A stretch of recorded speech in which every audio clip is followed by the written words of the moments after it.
Let's be honest, the talk about AI is everywhere. But here's the real question. Is your AI strategy driving business outcomes or is it chasing hype? This month, we're diving into AI strategy to action and giving practical examples with frameworks that are reputable.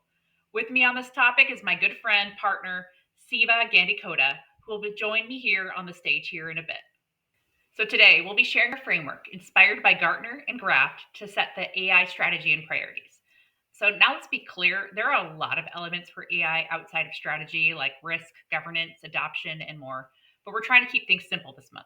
Just vision, goals for value, setting priorities that are aligned to that strategy. We're probably going to dabble a little bit in those other areas, but those are going to be opportunities for future topics. Today, you can expect an intro to the guide for a corporation or an IT organization, and then we're going to zoom in and apply that framework for PMO to show how else it can be applied.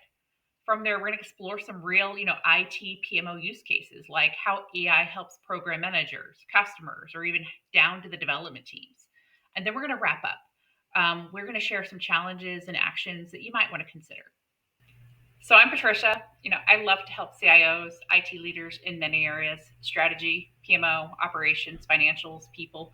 I like to make the complex simple, actionable, which is what we're trying to do today with AI strategy. Joining me this month is Siva, partner and friend in AI, and an expert in the AI and PMO implementation. He's, brilliant, practical, not afraid to challenge assumptions.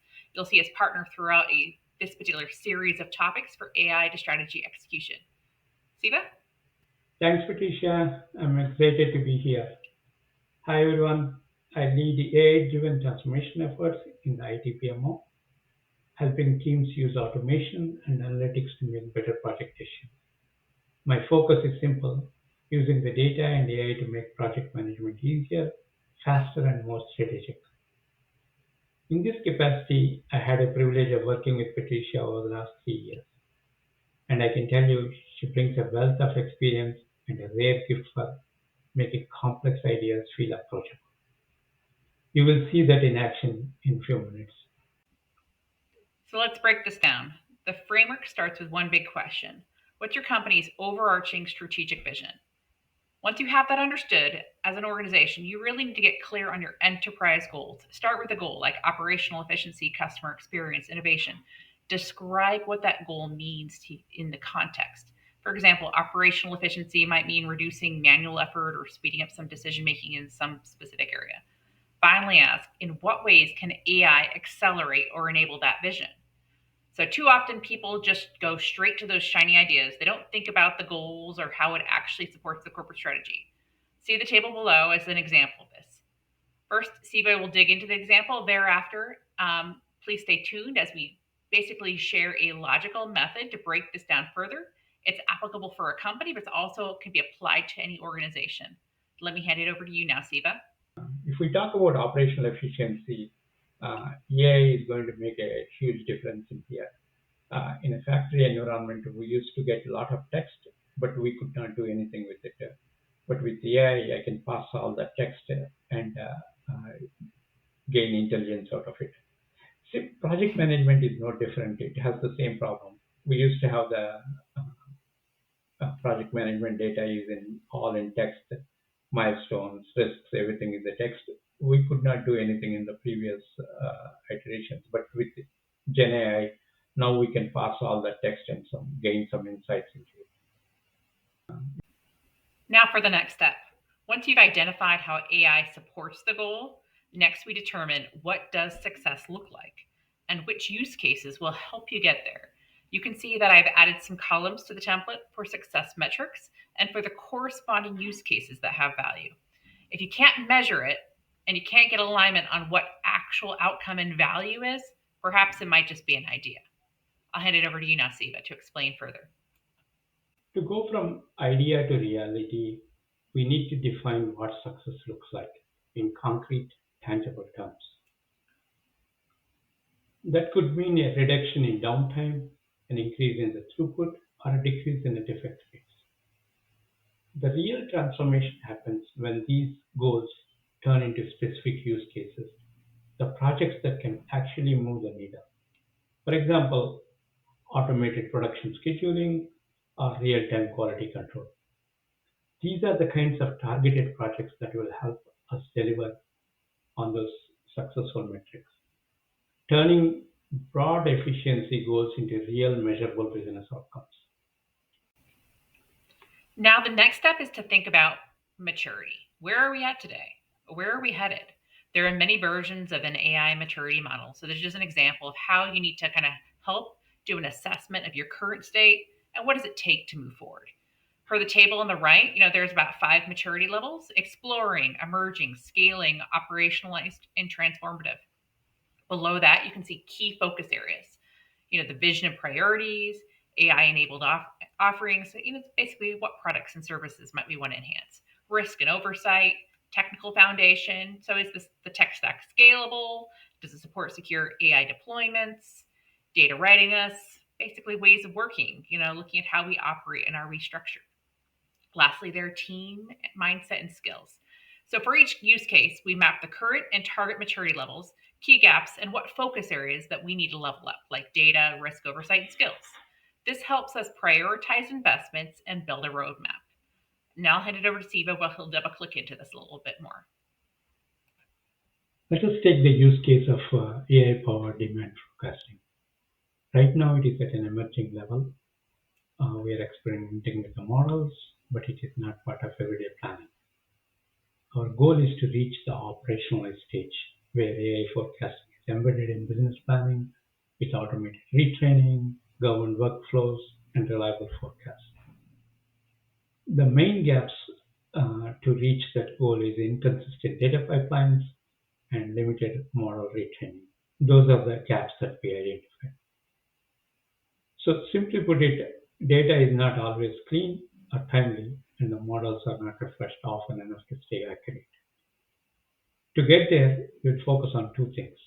Uh, that is the focus areas that we are talking about here. Uh, First one is data foundation. Establish a consistent automated data pipelines for data quality checks and standardized sources to ensure clean, reliable inputs for forecasting. Basically, we are making sure the data foundation is good and the data that is coming in is clean. The second one is model lifecycle management. Implement automated retraining and monitoring uh, and tracking the performance so models stay current and accurate. With those two focus areas, we should be able to reach the operationalization stage. So now let's talk about how we want to look at AI investment priorities with value, feasibility, readiness. The table has a ranking for business value and technical feasibility, as well as a place to summarize the readiness. As an A, there's some reflection questions to the right to help you think about what does technical feasibility mean? For example, do we have the necessary tools, platforms, infrastructure in place? Or readiness, is there a clear owner for operations and governance? Or value, like what's the business value? Is it even known? Not every AI project should move forward. This table is meant to help you really think a little bit more deeply, prioritize. So clearly, we want to focus on projects that score high on both business value and technical feasibility. We want to work to avoid those with a low feasibility. They'll drain the resources and they'll make us go slow. So, how do we actually use AI to make this happen? In the real world, maintenance windows get missed as there may be delays in getting the materials or the maintenance personnel not available. Using GenAI models, we can analyze the real-time data to create a most optimal schedule, ensuring we have the right materials at the right quantity at the right time. This reduces the waste from overstocking and keeps the production line flowing. In short, these AI capabilities are the levers we pull to move from being a reactive to proactive, turning our goal of operational efficiency into a real day-to-day impact. This chart helps us visualize how different projects balance risk and value. But it is important to remember value is not one size fits all. What might seem like a low priority for one business unit could be high value for another. For example, IT might consider a use case low priority, while HR may think it's a high priority. It all depends on their use cases. The view here brings those perspectives together, helping us make more balanced, informed decisions about where AI can deliver the greatest overall impact. So, to wrap up, here's the big idea: every AI use case is a chance to build maturity and help you achieve your organization's vision and goals.